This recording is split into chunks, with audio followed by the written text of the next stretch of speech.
महिला माने केवल सशक्त किंबा उद्योगी हेबेनी बरं निजे चाकरी न खोजी अन्य मानकु चाकरी देबे। अंतर्जातीय एमएसएमई दिवस अवसर में एभली वार्ता देछंती मुख्यमंत्री।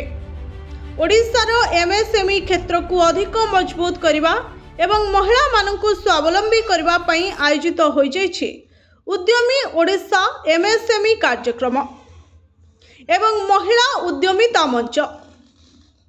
एही कार्यक्रम रे जोगदेई मुख्यमंत्री राज्यर नारी शक्ति को नहीं वार्ता देछंते। मुख्यमंत्री कहिछंती ओडिशार महिला माने एबे केवल सशक्त किंबा उद्योगी हेबेनी बरं निजे चाकरी न खोजी अन्य मानकु चाकरी देबे।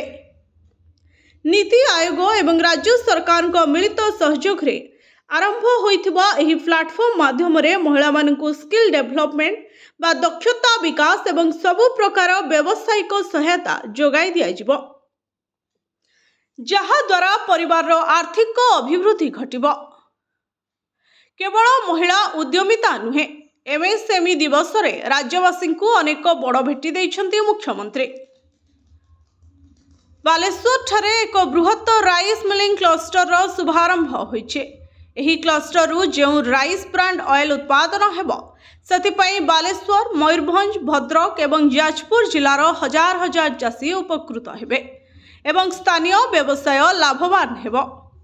सेहिपरि भुवनेश्वर उपकंठरे थिबा प्रसिद्ध पहाड़ रसगोला व्यवसायीक पई पहाड़ रसगोला को एक स्वतंत्र क्लस्टर माध्यम रे विकसित करबा पई आज एहार शिलान्यास करा जायछे।